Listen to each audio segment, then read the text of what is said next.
Captain Hansal checked the navigation display one more time. The cargo ship Bisson was 3 days away from Kepler Colony with a full load of medical supplies. The colony had been hit by a plague, and these medicines would save thousands of lives. Hansal had pushed his engines harder than usual to make good time. "Captain, I'm getting some strange readings on long-range sensors," called out Yujin from the communications station. Her voice carried a note of worry that made Hansal look up from his coffee. "What kind of readings?" Hansal asked, moving to stand behind her chair. Yujin pointed at her screen. "3 large ships moving fast. They're not broadcasting any identification codes.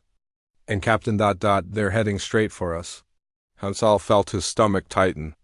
In 30 years of flying cargo routes, he had learned to trust his instincts. Right now, those instincts were screaming danger. How big are these ships? Each one is at least twice our size, maybe bigger. The computer can't get a clear reading on their design. It's nothing in our databases. The Bisson was not a warship. She was a simple cargo hauler with basic shields and no weapons. Hansal had always relied on speed and smart flying to avoid trouble. But in deep space, there was nowhere to run if someone really wanted to catch you. "Put them on screen," Hansal ordered. The main display flickered to life, showing 3 dark shapes against the stars. Even at this distance, Hansal could see they were built for war. Long, sharp hulls covered in weapon ports and armor plating. These were predator ships designed to hunt and kill. "Open a channel," Hansal said. "Let's see what they want." Yujin worked at her controls. "Channel open, Captain." "Unknown vessels. This is Captain Hansal of the merchant ship Bisson. We are on a medical supply run to Kepler Colony. Please state your intentions." The response came quickly in a voice that sounded like grinding metal. "Human ship, you will prepare to be boarded. Lower your shields and cut your engines."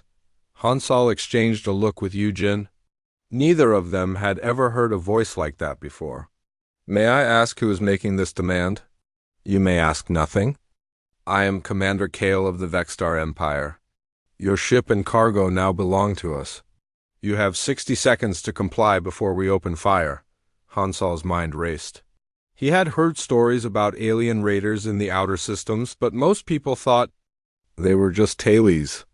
The Vexstar Empire was real, and they were here. "Commander Kale, we are carrying medical supplies for plague victims. Surely we can work out some arrangement.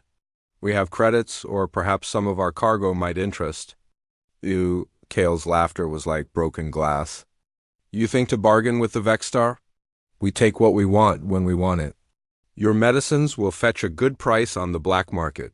Your ship will make a fine addition to our fleet. And your crew... well, slaves always have value." Yujin's face went pale. Hansal put a steady hand on her shoulder, but inside, his own fear was growing. He had to think. The Vexstar ships were faster and stronger. But maybe, just maybe, there was another option. "Please, Commander, these medicines are for dying children. Innocent people who have done nothing wrong. Surely even the mighty Vexstar. Have some honor." "Honor?" Kale's voice rose to a snarl. "The strong take from the weak. That is the only law that matters." "You have 30 seconds. Hansal closed the channel and turned to Yujin. "Get me a secure line to Earth Command, maximum encryption. And prepare to transmit on all human frequencies." "Captain, what are you planning?" "Something I hoped I would never have to do." Hansal moved to his command chair and pulled out a small red key from around his neck. He had carried that key for 15 years. Ever since he left the Human Defense Corps, every merchant captain had one, but most never used it. The Vexstar ships were closing fast now. Hansal could see weapons charging on their hulls, ready to cripple his ship. "Yujin, are you ready with that transmission?" "Yes, Captain, all frequencies open." Hansal inserted the red key into a special slot on his command console. Warning lights began to flash, and a computerized voice announced, "Protocol 7 activation confirmed. Please state your message." "This is Captain Hansal of the merchant vessel Bisson. Registry number HC7749. We are under unprovoked attack." by hostile alien forces identifying themselves as the Vexstar Empire. Location is Sector 77 Alpha, coordinates uploading now. Requesting immediate assistance under the Mutual Defense Compact. Protocol 7 is now active. The message was automatically transmitted across space at faster-than-light speeds, reaching every human military base, every colony, and every ship within 1,000 light-years. "Captain, they're firing!" Yujin shouted. The first blast rocked the Besan Dawn, but her shields held. Hansal threw the ship into a sharp turn, using every trick he had learned in his military days. The cargo ship was not built for combat, but she was tough. "All power to shields," Hansal ordered, "and keep transmitting our position. Someone will come." Another blast hit them, stronger this time. The lights flickered and Hansal could smell burning circuits. But the shields still held. On the communication screen, Commander Kale appeared. His face was that of a nightmare, gray skin, red eyes, and teeth like knives. "Your ship is stronger than expected, human. But you only delay the inevitable. Surrender now, and I will kill you quickly." "I don't think so," Hansal replied. "You made one big mistake, Commander. And what is that?" "You attacked a human ship?" Hansal smiled coldly. "Every human in space just became your enemy." Kale laughed again. "Humans are weak, scattered. You have no real military. We have conquered a dozen species stronger than yours." "Maybe," Hansal said as another blast shook his ship. "But those other species didn't have what we have."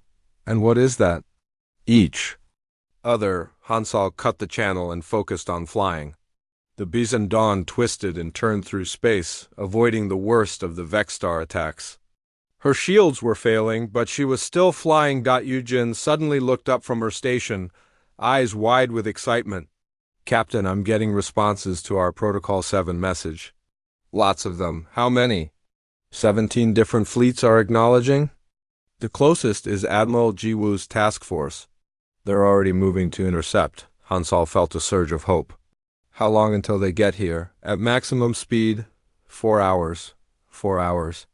Hansal looked at his shield readings. They were down to 30% and dropping fast. "Then we need to stay alive for 4 hours." The ship shuddered under another hit. 25% shields now. "Yujin, send a message to Admiral Jiwoo. Tell her we're carrying critical medical supplies for Kepler Colony, and tell her—" Hansal paused, thinking of the children who would die without those medicines. "Tell her that if we don't make it, someone else needs to finish this delivery." "Yes, Captain." Another blast. 20% shields. Hansal gripped his chair and prepared for the longest 4 hours of his life. Behind him in the cargo hold sat enough medicine to save a world. And somewhere in space, the most powerful military force in the galaxy was racing to their rescue. The Vexstar had made their choice. Now they would learn what it meant to threaten humanity. Admiral Jiwoo was drinking her morning coffee when the alarms started screaming across Terra Command. The red lights that flashed meant only one thing. Protocol 7 had been activated somewhere in human space. She had never seen those lights before in her 25 years of service. "Report?" she barked, setting down her cup and moving to the command center. Lieutenant Duhain was already at his station, fingers flying over the controls. "Admiral, we have a Protocol 7 activation in Sector 77 Alpha. Merchant vessel Besan Dawn is under attack by unknown hostiles calling themselves the Vexstar Empire." Jiwoo felt her blood turn cold. Protocol 7 was the nuclear option, a call for help that meant not just one ship was in danger, but that humanity itself might be facing a new threat. "How many ships are responding?" "So far, 17 fleets have confirmed they are moving. To assist, the Eternal Vigilance Battle Group is closest, but they're still 4 hours out. Get me a line to Captain Minho on the Soul's Fury and patch me through to all fleet commanders." Within minutes, the faces of humanity's top military leaders filled the screens around the command center. These were the men and women who had sworn to protect human space, and now that oath was being put to the test. "Ladies and gentlemen," Wu began, "we have our first Protocol 7 activation. A merchant ship carrying medical supplies is under attack by an unknown alien empire. This is what we have trained for. Captain Minho's voice came through clearly from his dreadnought. Admiral, the Soul's Fury and her escort ships are already at maximum burn. We'll reach the Basan Dawn in 3 hours and 47 minutes. Copy that, Minho. What's your fleet strength? 8 heavy cruisers, 12 destroyers, and 4 support ships. Plus the Soul's Fury herself. We're ready for a fight. Admiral Sangwoo from the Outer Rim Fleet spoke up next. My ships are 6 hours out, but we're bringing 43 vessels. If this Vexstar Empire wants a war, we'll give them one they won't forget. Jiwoo nodded grimly. This was why Protocol 7 existed. In the early days of human space travel, ships had vanished without a trace. Colonies had been wiped out before. Help could arrive. Humanity had learned the hard way that in the darkness between stars, you were only as strong as your willingness to help each other. Duhayan, what do we know about these Vexstar? The young officer pulled up data on his screen. Very little, Admiral. No previous contact. No records in any of our databases. But Intelligence Analyst Haijin has been monitoring their transmissions. Haijin stepped forward, her face pale but determined. Admiral, I've been listening to their communications. They're not just raiders, they talk like an organized empire. And from what I can hear, they think humans are weak. Weak? Jiwoo raised an eyebrow. Yes, ma'am. They keep referring to us as a prey species. They seem to think we're easy targets, with no real military capability. Jiwoo smiled, but there was no humor in it. Well, they're about to learn differently. Duhayan, activate the emergency production protocols. I want every shipyard in human space working around the clock. Admiral, is that really necessary? We're talking about one attacked merchant ship. Lieutenant, when someone attacks one human, they attack all humans. That's not just words, it's policy. These Vexstar made the choice to be our enemies. Now we need to show them what that choice means. The massive screens around the command center began showing fleet movements across human space. Ships that had been on patrol or training exercises were now burning hard towards Sector 77 Alpha. The response was overwhelming. My God, whispered Duhayan, staring at the displays. Look at all those ships. Jiwoo looked around the room at her officers. These young men and women had grown up in peace. They had never seen what humanity could do when truly threatened. This is just the beginning. Every human colony has defense fleets. Every mining station has armed ships, and every merchant vessel— She paused, thinking of Captain Hansal. Every merchant vessel has a crew that knows help is coming. The communication board lit up with incoming messages from across human space. Colony governors were offering ships and supplies. Mining corporations were volunteering their armed escort vessels.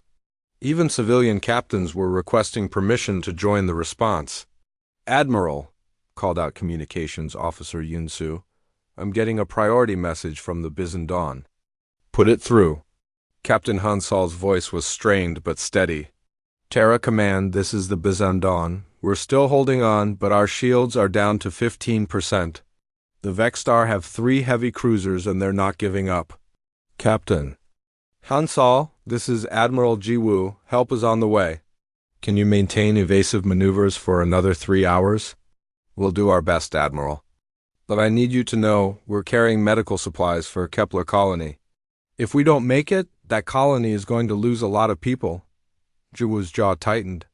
You're going to make it, Captain. That's a promise. And when this is over, the Vexstar are going to regret they ever heard the word human. Across the command center, officers were coordinating the largest military response in human history. Supply ships were being loaded with ammunition and fuel. Hospital ships were preparing for casualties. Intelligence teams were analyzing every scrap of data about the Vexstar. Admiral, Duhayan called out, I'm showing massive fleet movements from 17 different sectors. At current speed, we'll have over 300 ships in Sector 77 Alpha within 8 hours. 300 ships for one merchant. Vessel? Asked a young ensign. Haijin looked up from her intelligence station. It's not about one ship, ensign. It's about the principle. Today they attack a medical supply ship. Tomorrow they might attack a colony. We stop them now, or we fight them later when they're stronger. Iwu nodded approvingly. Exactly. The Vexstar think they can prey on human ships because we seem scattered and weak. They don't understand that every human ship, every human colony, every human life is connected to every other. The main display updated again, showing new fleet arrivals. The numbers kept growing. Admiral, reported Du Hyan, the Ancient Star Exploration Fleet is requesting permission to join the response. They're 2 days out, but Captain Wu Jin says his ships have advanced sensor arrays that might be useful. Granted. Tell Captain Wu Jin that every ship matters. A new voice came through the communications system. Terra Command, this is Colonel Nara of the Diplomatic Corps. I'm requesting permission to join the fleet response.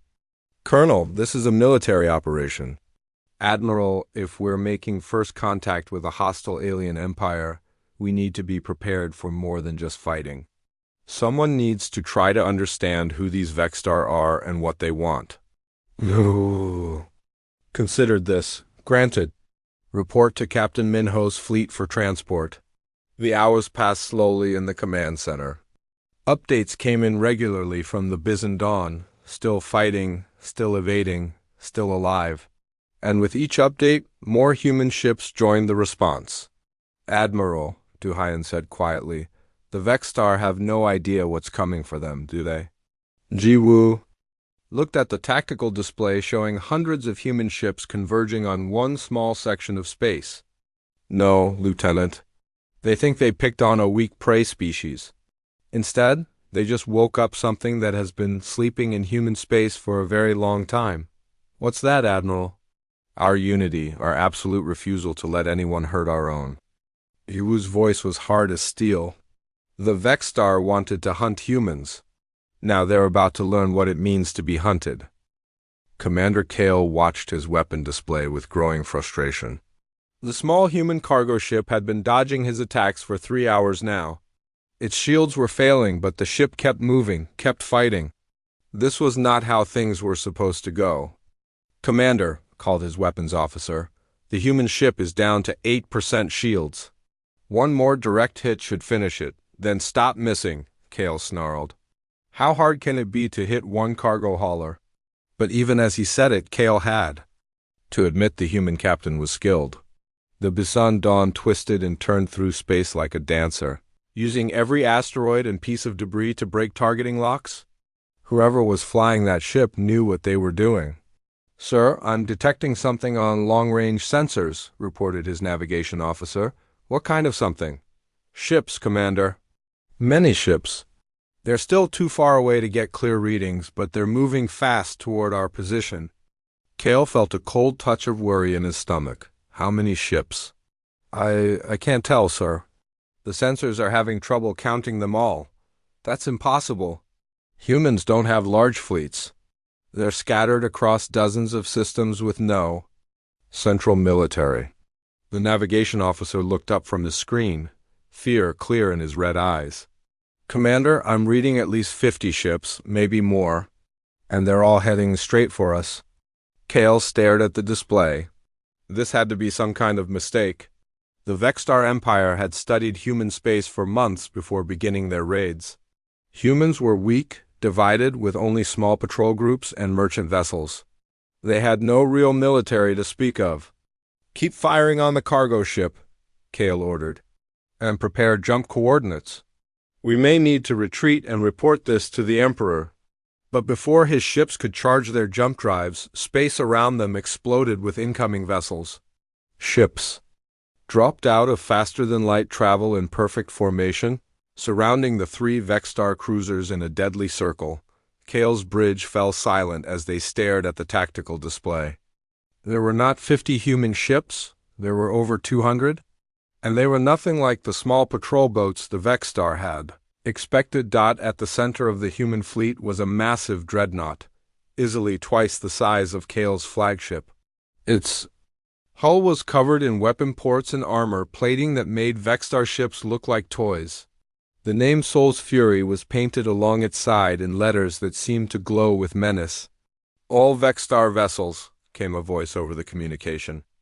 Channel, this is Captain Minho of the Human Defense Fleet. You are completely surrounded. Lower your shields and prepare to be boarded. Kale found his voice. Human Captain, you are interfering with lawful Vexstar operations. We claim salvage rights on that cargo vessel. Captain Minho's laughter was cold as space itself. Salvage rights? You attacked an unarmed medical supply ship carrying medicine to plague victims? That's not salvage. That's piracy. The Vexstar Empire recognizes no human laws. We take what we want. Not today, you don't. On the bridge of the Soul's Fury, Captain Minho studied the tactical situation with satisfaction. The 3 Vexstar ships were completely outgunned and outnumbered. Around him, his crew worked with calm efficiency that came from years of training. So Young, what's the status of those alien ships? Minho asked his weapons specialist. So Young ran her fingers over her control panel, analyzing the Vexstar vessels. Their technology is about 20 years behind ours, Captain. Good shields, decent weapons, but nothing we can't handle. Their ships are built for raiding, not fleet combat. And our guest? Lieutenant Colonel Nara looked up from her diplomatic station. The Bizendon is in rough shape, but Captain Hansal is still alive. His shields are completely down, and he's running on emergency power only, Minho nodded. Signal the medical ship Healing Light to move in and assist the Bizendon, and get me a secure channel to the lead Vexstar vessel. When the connection opened, Minho could see Commander Kale on his bridge. The alien's gray skin had turned an unhealthy pale color, and his red eyes darted nervously around his bridge. Commander Kale, I presume? Minho said calmly. I am Commander Kale of the Vexstar Empire. You are in violation of our territorial claims. Your territorial claims? Minho raised an eyebrow. This is neutral space, Commander. And you just attacked an unarmed human vessel? That makes you pirates in our eyes? The Vexstar bow to no one. We have conquered 12 species across 3 star systems? Congratulations. You picked on people weaker than yourselves. How brave, Minho's voice dripped with disgust. But now you've made a mistake. You attacked humans. Kale tried to sound confident, but his voice cracked slightly. 3 ships against 200 means nothing. Vexstar warriors do not fear death. I'm sure you don't. But let me explain something to you, Commander. This isn't about 3 ships. This is about the principle. You see, humans have a rule: attack one of us and you attack all of us. Impossible. No species maintains such unity across multiple star systems. Minho smiled grimly. You're about to find out how wrong you are. So Young, show our guest what human unity looks like. The weapons specialist worked at her controls, and suddenly, the space around the Vexstar ships lit up with targeting lasers. Every human ship in the fleet was painting the 3 alien vessels with weapons locks. The display was overwhelming, hundreds of red beams converging on 3 targets. As you can see, Minho continued, you're outnumbered by about 70 to 1. Your ships are surrounded, outgunned, and completely cut off from escape. I'm offering you 1 chance to surrender peacefully. Kale stared at the tactical display showing his doom. What? What do you want? First, you will surrender your ships and submit to boarding.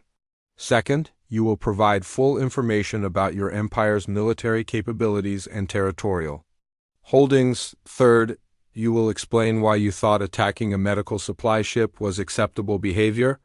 And if we refuse? Minho's expression hardened. Then my weapons specialist here, who lost her entire family to alien raiders 5 years ago, gets to show you what human weapons can do to Vexstar ships. Trust me, Commander, you don't want that. So Young looked up from her station, and Kale could see the cold fury in her human eyes. I've been waiting for this moment for a very long time, she said quietly. The silence on Kale's bridge was deafening. His officers looked to him for orders, but what orders could he give? They were trapped, outnumbered, and facing technology they had never seen before. Commander, his tactical officer whispered, our weapons can't penetrate their lead ships' shields. And they have some kind of adaptive defense system I've never seen before? Kale closed his eyes. The Vextar Empire had built its power by attacking the weak and defenseless. They had never faced an enemy that could fight back on equal terms, let alone one with such overwhelming superiority. "All ships," he said into his communication system, "stand down weapons. Lower shields." "A wise choice," Minho said. "But understand this, Commander, this is just the beginning. You attacked one human ship carrying medicine to sick children. In return, you're going to tell us everything about your empire. And then we're going to have a very serious conversation about the future." On the Bizendon, Captain Hansal watched, human medical ships rushing to help his damaged vessel. His communication officer Yujin was crying with relief. "Captain," she said, "they came. They actually came." Hansal nodded, looking at the massive human fleet surrounding them. "Of course they came. That's what humans do. We take care of our own." In the distance, the 3 Vextar ships sat dead in space, their crews now prisoners of a species they had thought weak and helpless. The hunters had become the hunted, and the galaxy was about to learn a hard lesson about what happened when you threatened humanity. Emperor Nexus sat on his throne of black metal and bone, listening to Commander Kale's report with growing rage. The great hall of the Vextar homeworld echoed with the sound of his claws scraping against the armrests of his seat. "You lost 3 cruisers to cargo ship escorts?" Nexus hissed, his red eyes burning with fury. Kale stood before the throne, his uniform torn and his pride shattered. "My lord, they were not escorts. The humans brought over 200 warships. Ships we had never seen before, with technology far beyond our intelligence reports. Impossible. Our spies have been watching human space for months. They have no unified military, no advanced weapons. They are scattered and weak. That is what we believed, my lord, but when we attacked their cargo ship, they responded as one people. Every human fleet, every human colony, every human world answered the call for help." Nexus rose from his throne, his massive form casting shadows across the hall. The Vextar Emperor was 9 feet tall and built like a weapon, all muscle and sharp edges. He had ruled through fear and strength for 40 years, crushing anyone who opposed him. "Are you telling me that one small cargo ship brought down 3 of my best cruisers?" "The cargo ship carried medical supplies, my lord, medicine for human children dying of plague. When we attacked it, every human in space became our enemy." Nexus backhanded Kale across the face, sending the smaller alien flying across the polished floor. "You fool! You have given them a reason to unite against us." Kale picked himself up, blood running from his mouth. "My lord, there is more. The humans captured our ships. They have our crews, our weapons, our computers. They know where we came from."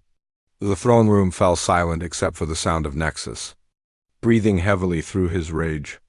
Around the edges of the hall, his advisors and generals watched in terror. No one had ever seen the Emperor this angry before. "General Vortex," Nexus called to his military commander. "What is the status of our fleet?" The old general stepped forward, his scarred face grim. "We have 47 cruisers and 23 destroyers spread across our 3 systems, my lord, plus our planetary defense forces." "And the humans?" "Unknown, my lord. Our intelligence was clearly flawed. Based on Commander Kale's report, they may have hundreds of ships we knew nothing about." Nexus began pacing back and forth in front of his throne. For 40 years, the Vextar Empire had grown stronger by attacking weaker species.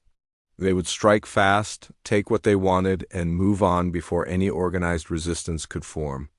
It had worked perfectly until now. "How long before the humans can reach our space?" Nexus asked. "If they know our location from the captured ships, perhaps a week, my lord," General Vortex replied. "A week." Nexus stopped pacing and turned to face his assembled court. "Then we have a week to prepare for war." "My lord," said his chief advisor, "a thin alien named Scrix. Perhaps we should consider negotiation. If the humans are as powerful as Commander Kale suggests." Nexus grabbed Scrix by the throat and lifted him off the ground. "The Vextar do not negotiate with prey species. We do not bow to anyone." He squeezed harder. Are you suggesting I surrender my empire to these humans? No, my lord, Scrix gasped. I only meant... Nexus threw him aside and turned back to his general. Vortex, recall all our fleets to the home system, strip the outer colonies of their defenses if necessary, and prepare the orbital weapons platforms.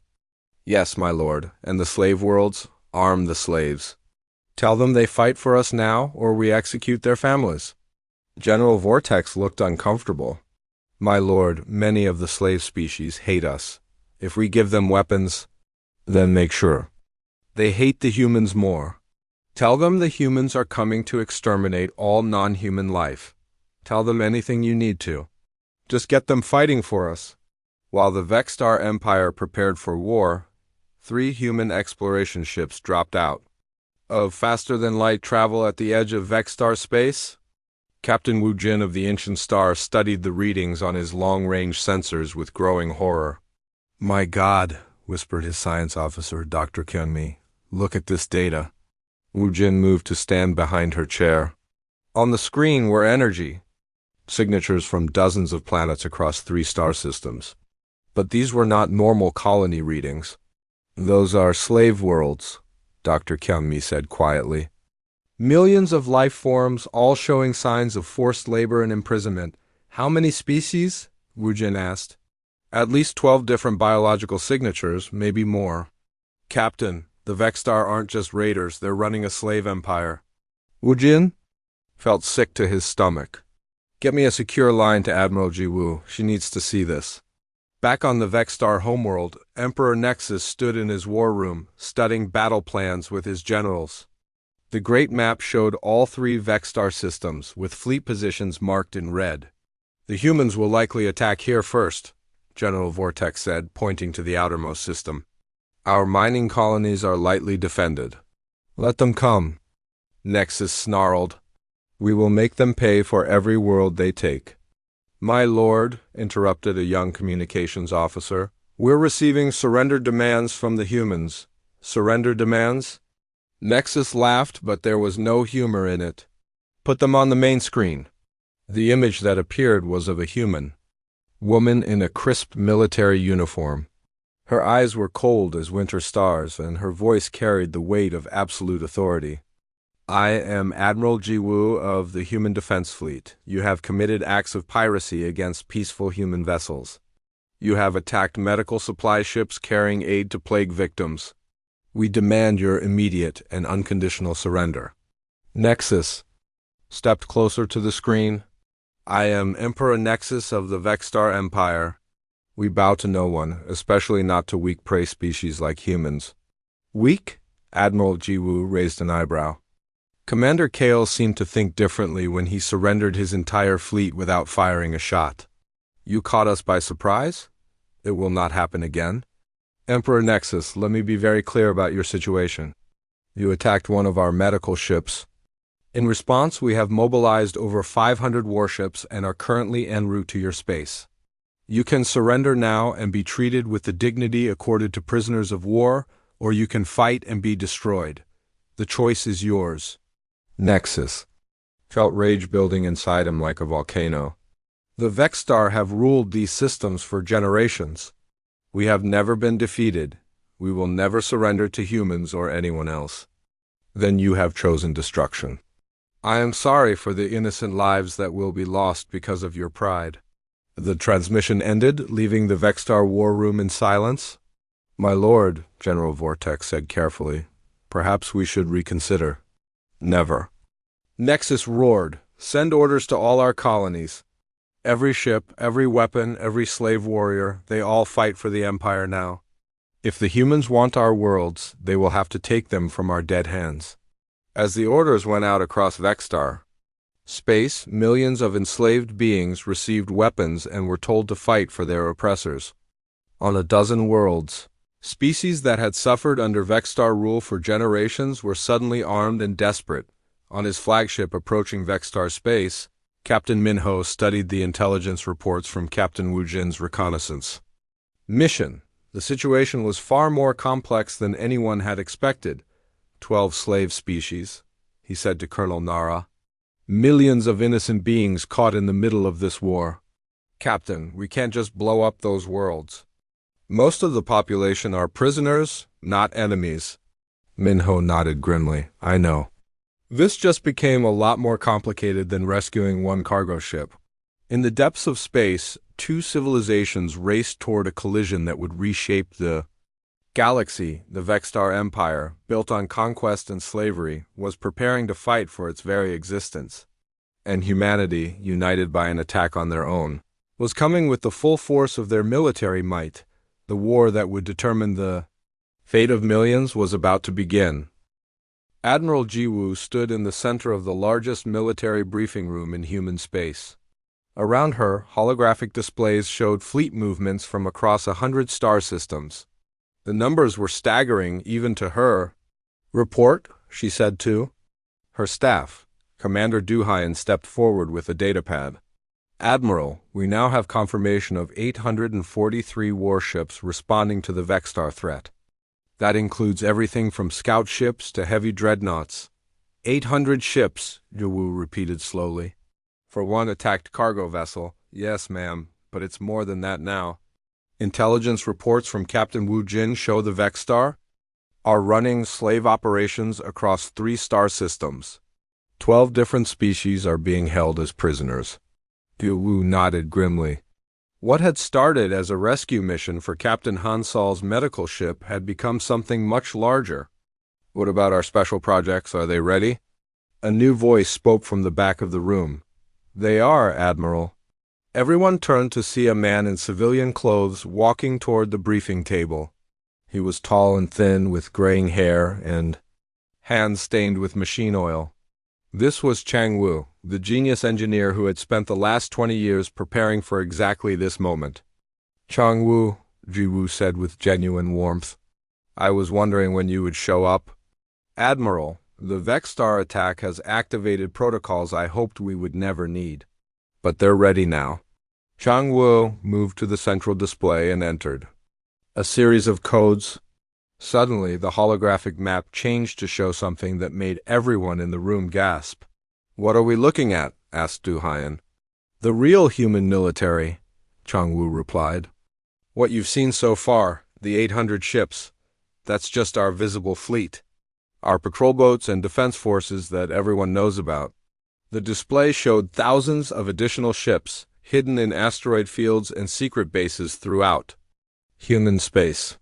Massive construction facilities that didn't appear on any public maps. Weapons testing ranges in empty star systems. How many ships are we really talking about? Wu asked. Active warships? About 3,000, but Admiral, that's not the impressive part. Chang Wu manipulated the display again. Now it showed something that looked like a swarm of metal insects spreading through space. What is that? Whispered Commander Duhayan. Constructor drones, Chang Wu said with pride. Self-replicating machines that can turn asteroids into warships in a matter of days. I've been working on them for 15 years. The room fell silent as everyone stared at the display. The constructor drones were spreading through human space like a virus, turning raw materials into ships, weapons, and more drones. How many ships can they build? Wu asked. In theory, unlimited. In practice, we'll run out of suitable asteroids. Eventually. But Admiral, we could have 10,000 new ships within a month if we need them. Diplomatic Officer Yunju stepped forward, her face pale. Changwu, this is incredible, but are we talking about genocide here, if we build 10,000 warships, ... That depends on the Vexstar, Jiwoo said firmly. We tried to offer them surrender. Emperor Nexus chose war instead. But what about the slave species? Captain Wujin's reports show millions of innocent beings on those worlds. Changwu nodded soberly. That's why we need overwhelming force, Colonel. If we can defeat the Vexstar quickly and completely, we can save those slaves. But if this becomes a long war, those innocent people will suffer the most. Marine Colonel Sangho had been quiet during the briefing, but now he spoke up. What about ground forces? Ships are great, but we might need to occupy Vexstar worlds to free the slaves. Already planned for, Changwu replied. Every constructor drone can build ground vehicles as well as ships, tanks, aircraft, supply vehicles, whatever we need. Admiral Jiwoo looked around the room at her officers. These were good people, dedicated to protecting human space. But they were about to unleash the most powerful military force in galactic history. I want everyone to understand what we're doing here, she said slowly.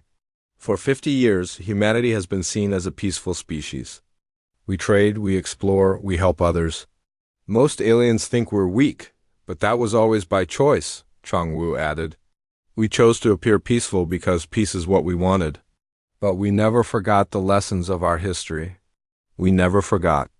What happens when good people fail to prepare for evil ones?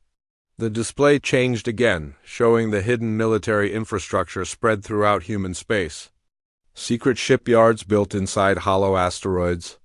Weapons research facilities disguised as mining operations. Training grounds for special forces that officially didn't exist. Every human colony looks like a peaceful farming world or trading post. Jiwoo continued. But each one can become a fortress within hours. Every merchant ship can be converted to a warship. Every civilian pilot has basic military training. Commander Du Hyan stared at the displays in amazement. How long have we been preparing for this? Since the early days of human space travel, Changwu replied. After we lost the first few colonies to alien raiders, we made a decision. Never again would humans be helpless victims. We would appear peaceful, but we would always be ready for war. And now the Vexstar have given us a reason to show the galaxy who we really are. Ji-woo said. Colonel Yunju looked troubled. Admiral, I support defending ourselves. But this level of military power, what happens after we defeat the Vexstar? Do we become the new empire everyone fears? Ji-woo considered this carefully. It was a fair question, and one that kept her awake at night. That's why we have people like you, Colonel. Your job is to make sure we remember who we are. We're not conquerors, we're protectors. We free the slaves, we rebuild what was destroyed, and then we go home. And if other species try to test us like the Vexstar did, then they'll learn the same lesson.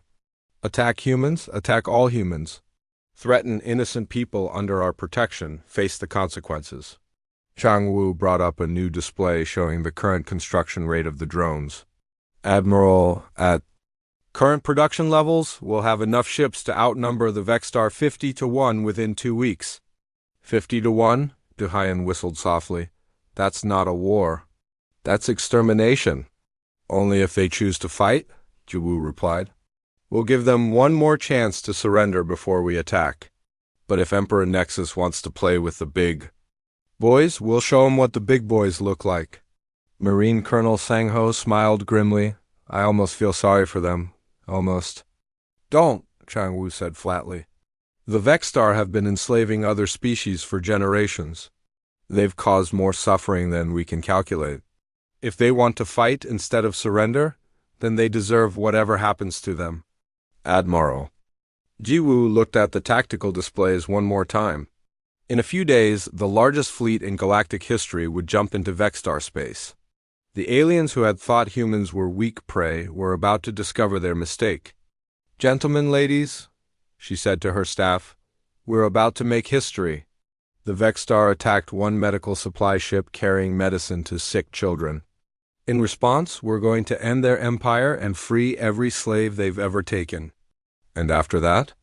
Asked Du Hyan. After that, the galaxy will know that attacking humans is the worst mistake any species can make. We don't start fights, but we sure as hell finish them. The meeting ended, and officers hurried away to coordinate the largest military operation in human history. In space, constructor drones continued their work, turning asteroids into instruments of war. The Vexstar had wanted to hunt humans. Instead, they had awakened something that would hunt them to the very ends of the galaxy. The first Vexstar system fell in 6 hours. Captain Wu Jin watched from the bridge of the ancient star as human ships swept through the outer mining colonies like a storm. The Vexstar defenders fought bravely, but they were facing odds of 50-1. Their outdated weapons could barely scratch the shields of human warships. Captain, called his communications officer, I'm receiving surrender signals from the mining platform VEX 7. Accept their surrender and deploy medical teams. Wu Jin ordered. What about the slave quarters? Dr. Nara looked up from her xenobiology. Station. I'm reading life signs from 12 different species on that platform. Most appear to be in poor health from forced labor. Wu Jin felt his stomach tighten. This was the reality of the Vexstar Empire. Millions of beings worked to death in mines and factories while their captors lived in luxury. Signal the medical. Ships, we need full rescue teams down there immediately. On the surface of the mining platform, human marines moved carefully through the corridors. The Vexstar guards had fled when the human fleet arrived, leaving their slaves locked in cramped quarters without food or water. Sergeant, Major Young-Soo kicked down the door to a holding cell and found dozens of alien beings huddled together in fear. They were thin, exhausted, and covered in the dirt of the mines. Some looked like they had not seen sunlight in years. It's okay, Young-Soo said softly, holding up his hands to show he was not armed. We're here to help you. The Vexstar are gone. One of the slaves, a being with blue skin and 4 arms, looked up at him with hope and terror mixed in her large eyes. Are you going to kill us? Kill you? No, we're here to free you. My name is Young-Soo. I'm human. We came to stop the Vexstar. The blue-skinned being began to cry. Free? We have been slaves for 30 years. There is no freedom for us. There is now, Young-Soo said firmly. The Vexstar Empire is finished. You're going home. Similar scenes played out across the first system as human forces liberated mine after mine, factory after factory. Everywhere they went, they found the same thing. Alien beings worked nearly to death by Vexstar overseers, but the real shock came when Captain Minho's fleet reached the second Vexstar system. Captain, his intelligence officer reported, we're detecting massive energy readings from the planet Vex Prime. It looks like they're charging some kind of weapon. Minho studied the tactical display with growing concern. What kind of weapon? Unknown. Sir, but the energy output is enormous. If I had to guess, I'd say it's planetary scale. On the surface of Vex Prime, Emperor Nexus stood in his command bunker, watching the approach of the human fleet. Through the reinforced windows, he could see thousands of ships filling the sky like metal stars. My lord, General Vortex said.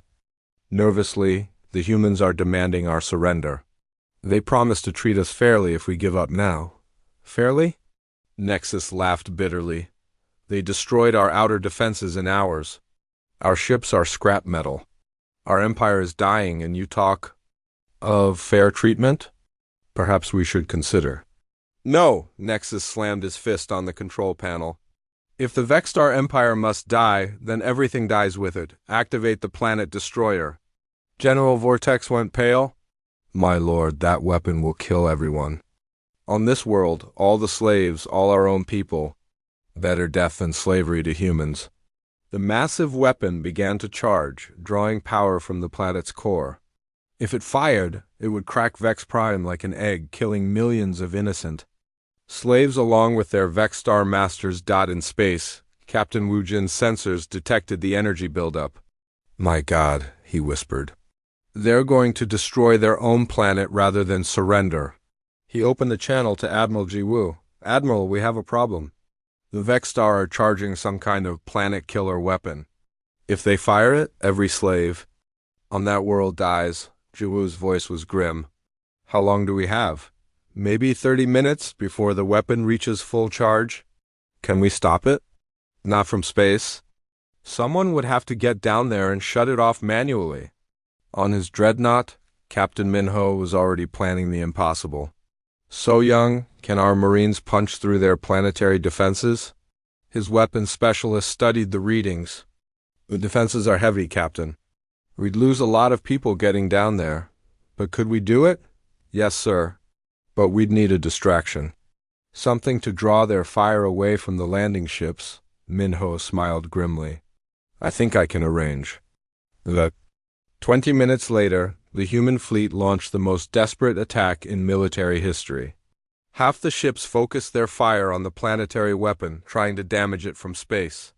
The other half provided cover for a small force of Marine landing craft racing toward the surface. Leading the ground assault was Colonel Sang-ho, with a hand-picked team of the best human soldiers. Their mission was simple but nearly impossible: fight their way through the Vexstar capital city and shut down the planet destroyer before it could fire. "Remember," Sang-ho told his troops as their ships dove through the atmosphere, "there are millions of innocent slaves on this world. We're not just fighting for humanity today. We're fighting for everyone the Vexstar have ever hurt." The landing was brutal. Vexstar fighters swarmed the human ships, and ground-based weapons lit up the sky with deadly fire.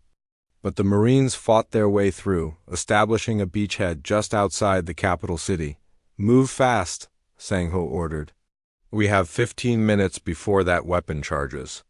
The battle through the city was like something from a nightmare. Vexstar soldiers fought desperately, knowing their empire was ending. But they were facing human Marines driven by righteous fury and the knowledge that millions of lives depended on them. Dr. Nara, who had insisted on joining the ground mission, worked frantically to communicate with the slave populations. Telling them to take shelter," she called to Sang-ho over the sound of gunfire. "If we can't stop this weapon—" "We'll stop it," Sang-ho said firmly. "We have 10 minutes. The weapon was almost ready to fire. 5 minutes. Human Marines blasted their way into the command bunker. 2 minutes. Sang-ho found himself face to face with Emperor Nexus himself. The Vexstar Emperor was massive, armed with energy weapons and absolutely insane with rage. "You cannot stop this," he screamed. "If I cannot rule, then no one rules. Everyone dies." 1 minute. Sang-ho dove for the weapon controls as Nexus fired at him. 30 seconds. Dr. Nara worked desperately to understand the alien technology. 10 seconds. "I think I've got it," she shouted. 5 seconds. The weapon powered down just as it was about to fire. The silence that followed was deafening. Emperor Nexus stood frozen, staring at the dead weapon controls. "No," he whispered. "It was supposed to end with fire, with glory." "The only thing ending here is your empire," Sang-ho said, pointing his weapon at the defeated emperor. "But those people you enslaved, they get to live." Across the planet, the word spread like wildfire. The Vexstar Empire had fallen. The slaves were free. The humans had risked everything to save people they had never met, from species they barely knew. In space, Admiral Jiwoo received the report with relief. "All Vexstar forces have surrendered. The planet destroyer is disabled." "Casualty reports?" "Light on our side, Admiral. But we're finding slave camps everywhere. Millions of beings who need medical attention and transport home." "Then that's our new mission," Jiwoo said. "We came here to rescue one cargo ship. We're leaving with everyone the Vexstar ever enslaved." Captain Woojin smiled as he watched human medical ships descending to the planet's surface. "You know what this means, don't you?" "What? The galaxy just learned that humans don't just protect their own, we protect everyone." 6 months after the fall of the Vexstar Empire, Captain Hansal stood on the observation deck of the space station New Hope, watching construction ships rebuild what war had destroyed. The station floated in orbit around the former Vexstar homeworld, now renamed Liberation. Below, millions of freed slaves were learning to live as free beings again. "It's hard to believe it all started with my little cargo ship," Hansal said to the woman standing beside him, Ambassador. Meek-young smiled as she watched a transport ship carrying former slaves back to their homeworlds. The Bison dawned in her. "Medical supplies saved Kepler Colony, but your distress call saved 12 entire species." Hansal shook his head in wonder. "I never thought pushing that little red button would lead to all this." "Protocol 7 was designed for exactly this situation," Meek-young replied. "When one human is threatened, all humans respond. But I don't think anyone expected it to grow into something this big." Through the observation windows, they could see the massive construction effort taking place throughout the former Vexstar systems. Human engineering teams worked alongside freed slaves to build new homes, new governments, and new hope for the future. How many have we sent home so far? Hansal asked. Over 3 million beings from the mining worlds. Another 2 million from the factory planets.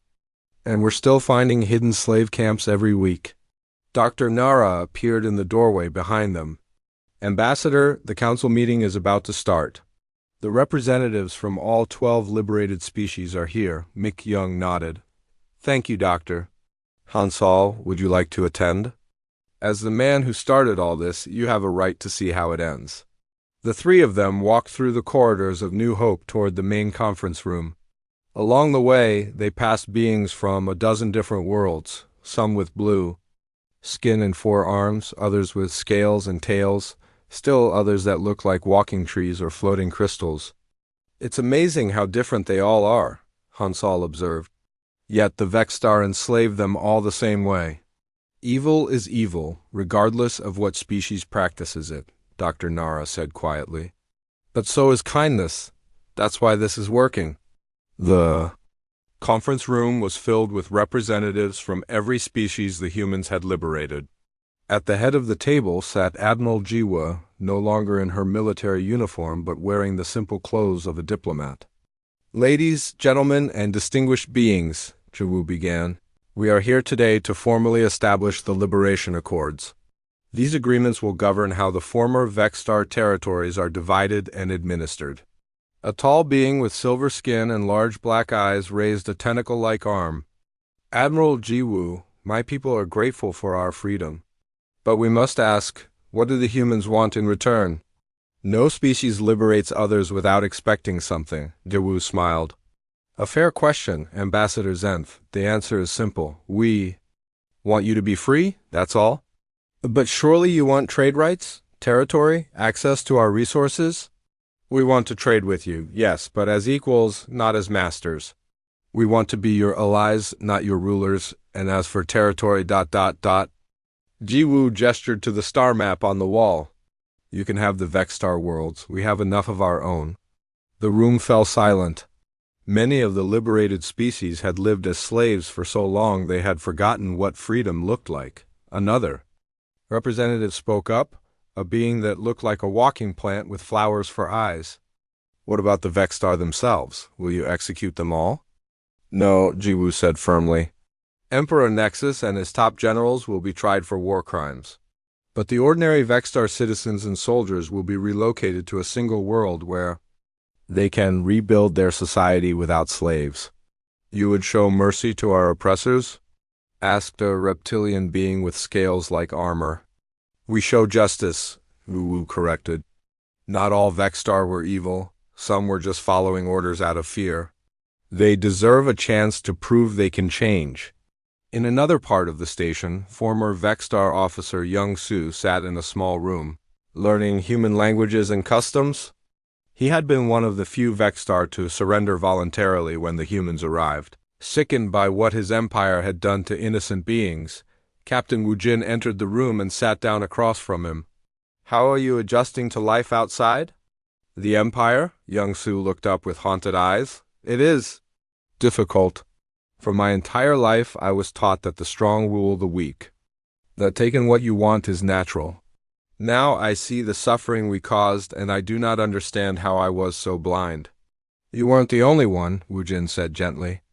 Entire civilizations have built themselves on wrong ideas. The important thing is that you're trying to learn better ones? The humans confuse me, Young Su admitted. You have the power to rule this entire region of space. Your ships, your weapons, your technology, you could become emperors greater than any Vexstar. Yet you give the worlds away to the species we enslaved. Wu Jin smiled. That's the difference between humans and the Vexstar. You conquered because you could. We fight only when we must, and we help because we should. But why? What do you gain from helping species you barely know? Peace, Wu Jin replied. When everyone is free and happy, there's less war.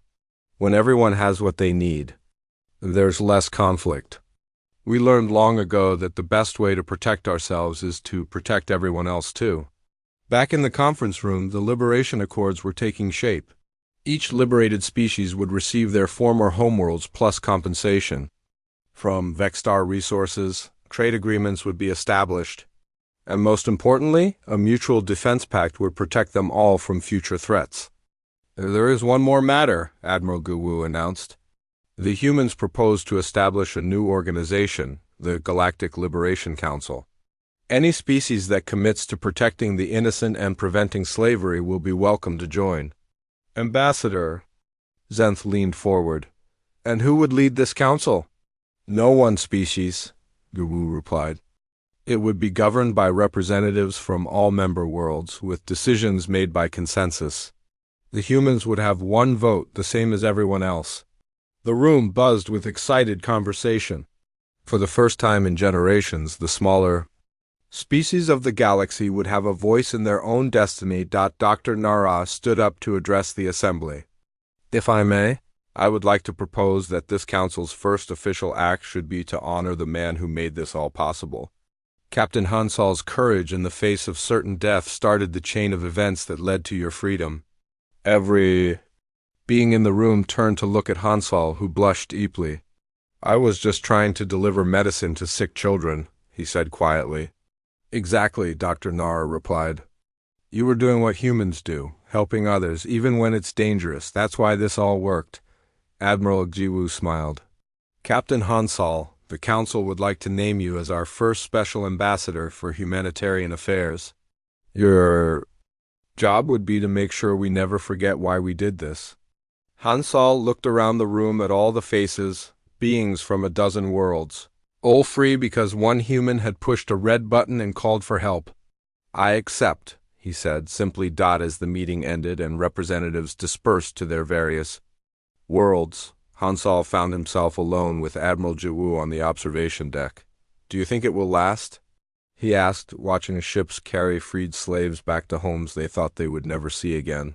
The council? The peace?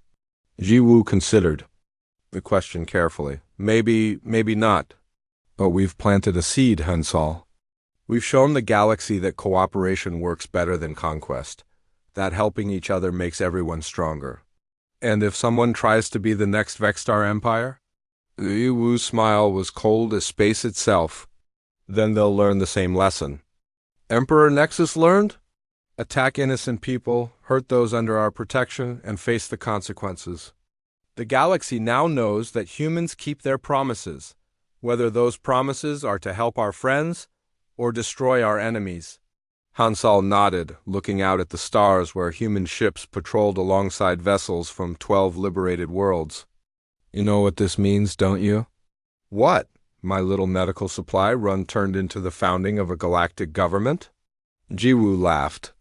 Well, Captain, next time you want to deliver medicine to a plague colony, try to avoid starting any more revolutions. In the archives of New Hope Station, a new entry was recorded in the Galactic Historical Database. The Hansal Doctrine: attack one human, attack all humans. Threaten the innocent, face the united might of those who protect them. The courage of one cargo ship captain proved that in the darkness between stars, no one fights alone. The Vexstar Empire was gone. In its place stood something new, a coalition of free worlds, bound together by mutual respect and the shared memory of liberation. And at the center of it all, humanity stood not as conquerors, but as the guardians they had always chosen to be.